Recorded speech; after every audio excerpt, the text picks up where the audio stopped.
Perumpallissery millennium ക്ലബിന്റെ silver ജൂബിലിയോടനുബന്ധിച്ച് സൗജന്യ നേത്ര പരിശോധനാ ക്യാമ്പ് സംഘടിപ്പിച്ചു. ക്ലബിന്റെയും Cherpu Arya eye care super speciality കണ്ണാശുപത്രിയുടെയും സംയുക്ത ആഭിമുഖ്യത്തിലാണ് ക്യാമ്പ് ഒരുക്കിയത്. Millennium club president KS Mohanan camp ഉദ്ഘാടനം ചെയ്തു. സെക്രട്ടറി PR രാജീവൻ അധ്യക്ഷനായി. Treasurer Sreebith Ulli, joint secretary MB Mahesh, മറ്റംഗങ്ങൾ എന്നിവർ ക്യാമ്പിൽ പങ്കെടുത്തു. ഒരു പ്രായം കഴിഞ്ഞാൽ എല്ലാവർക്കും സാധാരണ സംഭവിക്കാവുന്ന ഒരു അസുഖമാണ് കണ്ണിലുള്ള പല അസുഖങ്ങളും.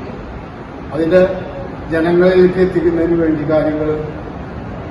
അതിൻ്റെ കാര്യങ്ങളൊക്കെ പറയുന്നതിന് വേണ്ടി നമ്മളൊരു ഇന്നത്തെ ക്യാമ്പ് നമ്മൾ പ്രതീക്ഷിച്ചത്ര ആൾക്കാർ ഇതിൽ പങ്കെടുത്തില്ലെങ്കിലും നമ്മളിപ്പോൾ പൊതുവെ നമ്മുടെ ചാരിറ്റി പ്രവർത്തനത്തിന്റെ ഫലമായിട്ടാണ് നമ്മൾ ഈ ക്ലബ്ബ് സംഘടിപ്പിച്ചത്.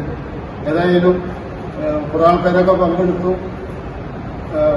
പിന്നെ ഞങ്ങളുടെ ക്ലബിനെ സംബന്ധിച്ച് പറയുകയാണെങ്കിൽ ഞങ്ങൾ ഇനിയും ഒരുപാട് പരിപാടികൾ നടത്തപ്പെടുന്നുണ്ട്. ഞങ്ങളുടെ 25ാം വർഷത്തോടനുബന്ധിച്ച് ഈ വരുന്ന 9, 10, 11 തീയതികളിൽ ഒരു മെഗാ ഷട്ടിൽ ടൂർണമെന്റ് ഈ ക്ലബിൽ വെച്ച് നടത്തപ്പെടുന്നുണ്ട്. അതുപോലെ ഞങ്ങൾ ഒരുപാട് ചാരിറ്റി പ്രവർത്തനങ്ങൾ ക്ലബിന്റെ അതിനെതിരെ നടത്തപ്പെടുന്നുണ്ട്. അതിന്റെ ഒരു ഭാഗമായിട്ടാണ് ഇന്നത്തെ ഈ ക്യാമ്പ് ഇവിടെ സംഘടിപ്പിച്ചത്.